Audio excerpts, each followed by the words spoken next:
Em Atos dos Apóstolos, capítulo de número 16, eu leio com vocês dois versículos, 25 e 26. Perto da meia-noite, Paulo e Silas oravam e cantavam hinos a Deus. E os outros presos os escutavam. E de repente, sobreveio um tão grande terremoto que os alicerces do cárcere se moveram, e logo se abriram todas as portas, e foram soltas as prisões de todos.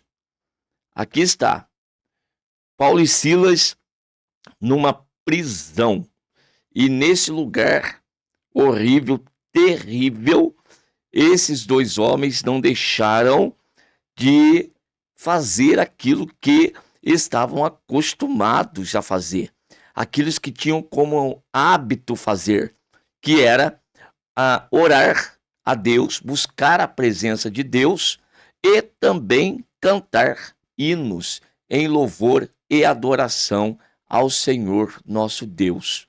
Nós aprendemos aqui com este texto, e a principal mensagem aqui que eu quero transmitir para vocês é que o verdadeiro adorador, ele adora o Senhor independentemente das circunstâncias.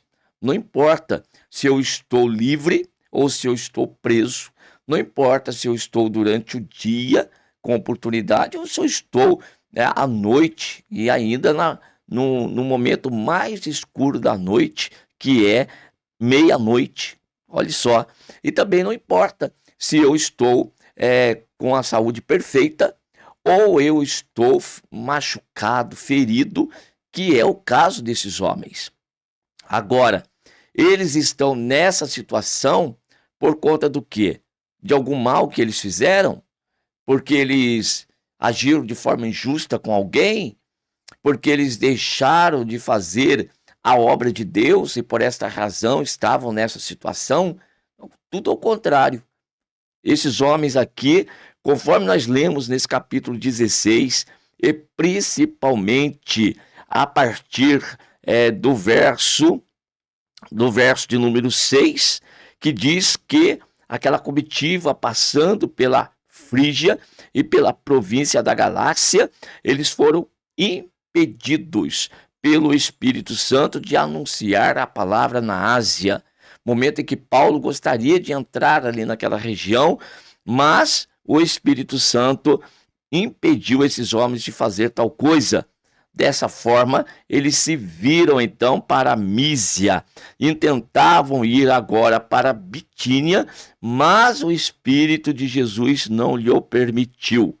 Tendo passado por Mísia, então desceram até Troade.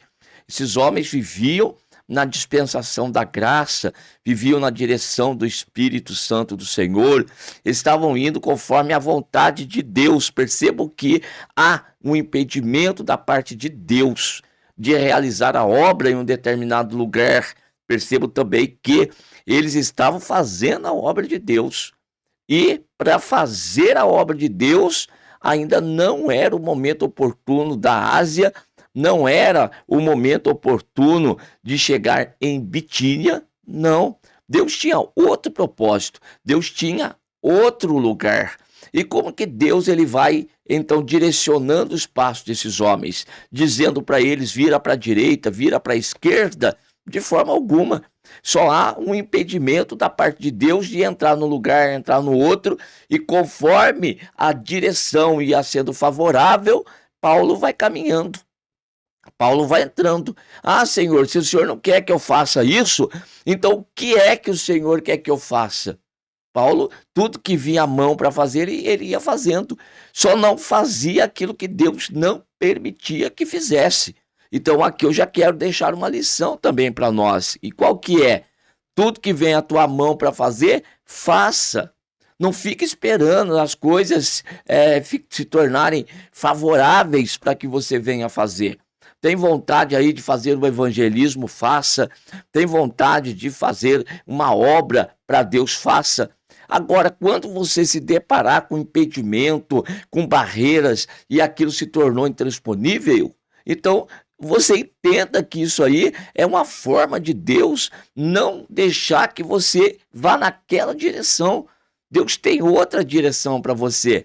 Aí, às vezes, as pessoas, quando se deparam com a primeira dificuldade, com o primeiro problema, ele já desanima, ele já quer desistir, ele já quer largar a mão de tudo que está fazendo, ele já quer chegar lá no pastor e falar: pastor, olha, está aqui o meu cargo, está aqui o meu compromisso, está aqui a minha obrigação, eu não quero fazer mais, eu não estou mais disposto a fazer, só porque se deparou com o primeiro, com o segundo obstáculo. Ora, entenda que Deus está te direcionando e é para o centro da vontade dele. Você, eu, cada um de nós tem que ser servo, obediente a um Senhor, e Senhor é Ele que vai nos direcionando. Então, nesse caso aqui, quando Paulo desce para Trode, aí de noite teve uma visão em que se apresentava um varão da Macedônia, e nesta visão rogava aí o varão a ele: passa a Macedônia e ajuda-nos. E a partir daí, então, a comitiva entendeu que o Senhor os chamava para lhes anunciar o evangelho lá, então, na Macedônia. Então, navegaram e atravessaram e chegaram, então, nessa região. E a primeira cidade aqui dessa região é a cidade de Filipos. E agora, qual que é o primeiro passo dentro da cidade, uma vez que ali chegaram? Sabe que estão agora na região da Macedônia, e qual que é o primeiro passo que nós vamos fazer? Bem, foram procurar no dia do sábado aí, saíram fora da porta das cidades para a beira do rio, procurando um lugar para oração. Então eram pessoas que viviam no momento de oração, da busca da presença de Deus. Esta oração que esses homens viviam não era para ficar pedindo cura, não era para ficar para pedir uma coisa material, não era para buscar uma resposta para as coisas que são dessa terra. São pessoas que, conforme nós já falamos aqui de Colossenses capítulo de número 3, verdadeiramente já estão em outro nível, irmãos. Não estão mais presos àquilo que é material. O material agora não importa mais, não interessa mais. Tudo que for de material que chegar é bênção de Deus para a vida. Agora, se não chegar, o importante é o mundo espiritual que eu estou vivendo. Então, essas pessoas viviam uma vida total de oração. E essa oração, repito, não é ficar pedindo as coisas para Deus. É buscando comunhão, é buscando intimidade, é buscando sensibilidade à voz de Deus. Porque como que nós vamos querer ouvir Deus tratar? É uma coisa que desejamos. Como que queremos ter uma direção dessa forma aqui, viver dessa maneira que esses homens viveram? Aliás, nós queremos viver como esses homens viveram, só numa certa parte também, na verdade, no poder, na graça, na libertação, às vezes na palavra do conhecimento, como Paulo recebia do Senhor, mas vai chegar outra parte que eu vou destacar aqui, que essa aqui eu não quero. Ora, se você quer uma parte e não quer outra, como assim? Então tem que viver na integridade aqui do que está acontecendo na vida desses homens. Então, primeiro ponto, oração, vida de comunhão com Deus, vida de intimidade com o Senhor. É como que Jesus fazia. Quando Jesus se separava da multidão e ia para o monte em oração, será que Jesus ia lá para pedir para o Pai abrir uma porta de emprego, para pedir uma casa, para pedir um carro, para pedir um jumentinho novo, né? Naquela época não tinha os carros que nós temos hoje, mas um jumentinho novo. Será que eram coisas materiais que Jesus ele se ocupava nos montes em oração? Nós gastamos tanto tempo orando a Deus e nos preocupando com as coisas, e a maior parte do tempo de oração que levamos é apresentando a Deus pedidos para soluções de problemas materiais.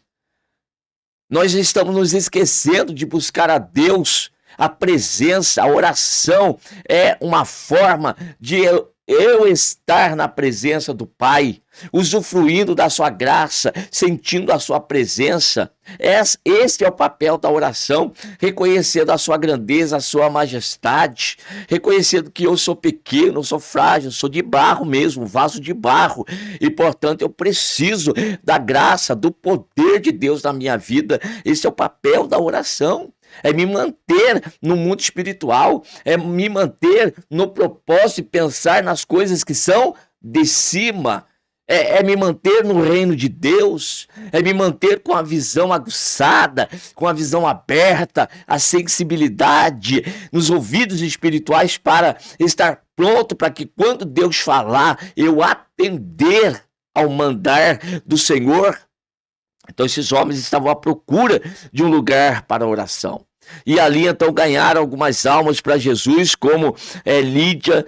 E depois então ainda, acontecendo, verso de número 16, acontecendo que indo nós à oração novamente, sempre procurando o momento de oração, aqui se deparam com essa jovem que tinha um espírito de adivinhação. E esta aqui deixou Paulo perturbado quando passavam por ela. Toda vez que ali passava, ela fez isso por muitos dias, dizendo: estes homens que nos anunciam o caminho da salvação são servos do Deus Altíssimo. Ele estava falando uma verdade ali, mas Paulo estava incomodado. E de repente, num certo momento, Paulo, perturbado, voltou-se e disse ao Espírito: em o nome do Senhor Jesus Cristo te mando que saias dela. E na mesma hora, aquele espírito saiu. E no que saiu, acabou a adivinhação. E era a atração daquela cidade. As pessoas iam lá por causa daquele espírito de adivinhação. E agora os seus senhores, vendo que os lucros haviam caído, e então começaram a perseguição contra esses homens que estavam pregando a palavra de Deus. E então, no tumulto que criaram, e a multidão se levanta contra eles, levaram-nos para os magistrados e mandaram açoitá-los com vara, e havendo dado muitos açoites, o lançaram na prisão, mandando o carcereiro que os guardasse com segurança, o qual, tendo recebido a tal ordem, os lançou no cárcere interior e lhes segurou os pés no tronco. Olha a situação que esses homens agora estavam. Paulo e Silas estão num cárcere, mas não é no primeiro nível do cárcere, é no interior, é no pior, lá onde estão os condenados. É o lugar onde eles estavam. Depois de terem sido açoitados, depois de terem então sido humilhados, agora eles estão lá no cárcere interior, e ainda com os pés presos no tronco, com correntes, que ameaça que esses homens podiam representar para um grupo de soldados, um grupo de homens que não estavam armados, um grupo de homens que tinha o quê? Apenas a pregação da palavra de Deus. Mas é isso, exatamente isso que o inferno, ele enxerga em cada um de nós. Muitas vezes os cristãos têm medo do inferno. Ora, você está com medo do inferno, com medo do diabo, e o diabo com medo de você. Como é que vai ficar? Ter medo do mundo espiritual, ter medo de ter experiências. Então esses homens aqui, eles não precisavam ter sido levados para um cárcere interior. Só o primeiro nível do cárcere já era o suficiente para segurar esses homens. Não precisavam também ter os pés no tronco. Também não representavam nenhum, não eram homens de grande periculosidade para a sociedade, para os soldados que ali estavam armados.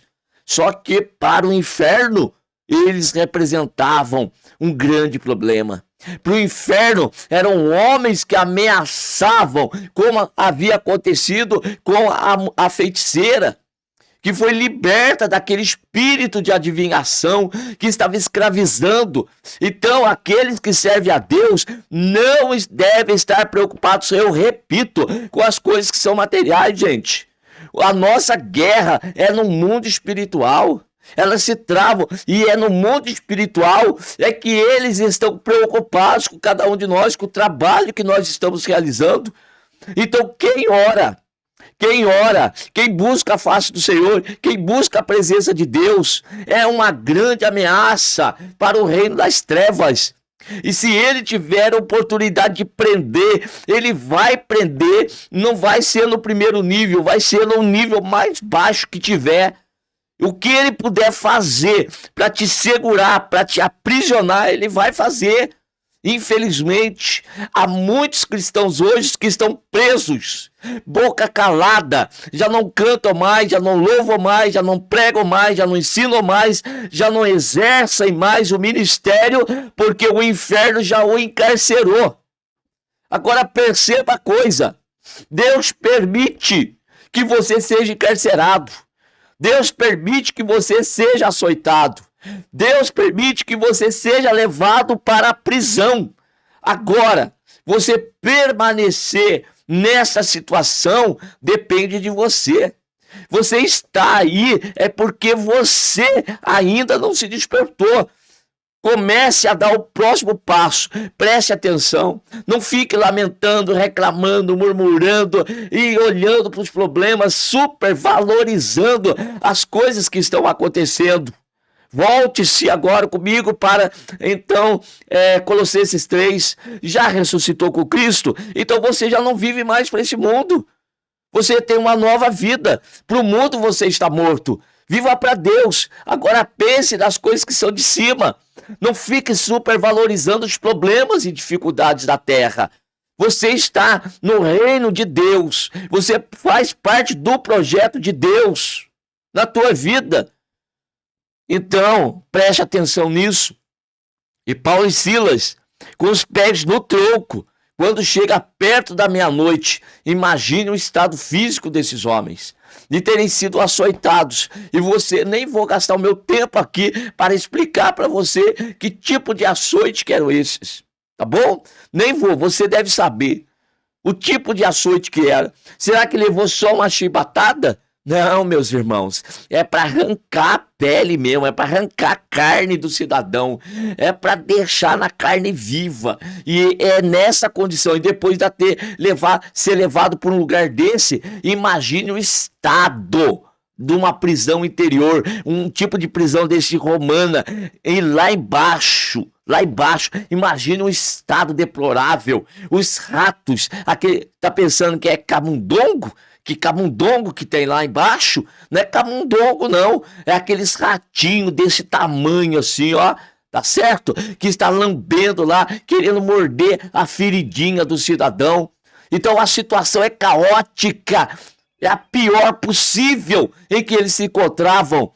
E agora chega perto da meia-noite, corpo todo dolorido, corpo todo machucado, preso, sem expectativa de sair. E o que é que nós vamos fazer? Nós vamos fazer o que nós sabemos fazer. E o que sabemos fazer? Primeiro é orar. Então vamos orar. E começaram a orar. O que é que tinha no cárcere?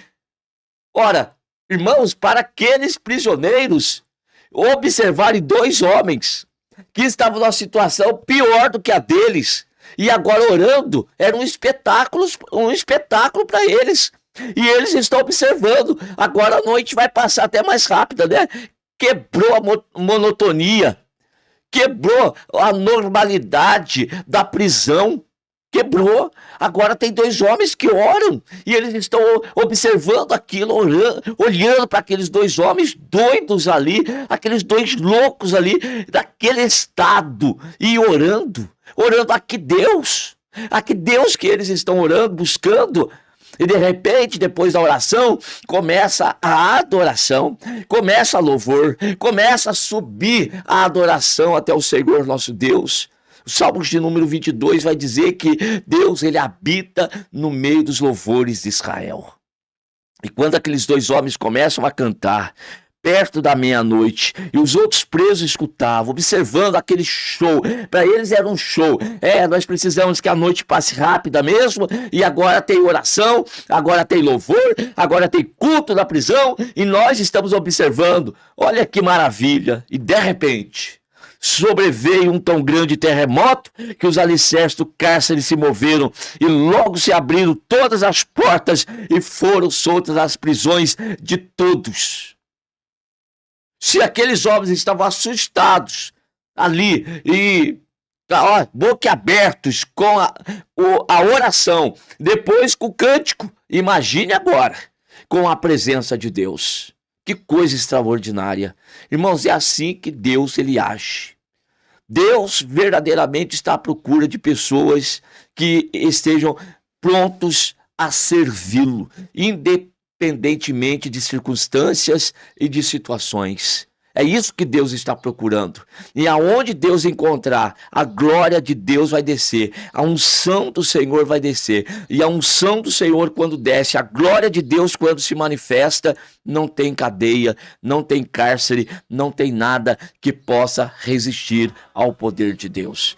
Nós precisamos atrair esse poder para as nossas vidas e para o ambiente onde nós estamos. O milagre vai acontecer. Mas a condição é sem reclamação, sem murmuração, sem ficar questionando a Deus. Ao contrário, continue orando e continue adorando ao Senhor, porque o segredo é louvar. Que Deus continue abençoando cada um de vocês.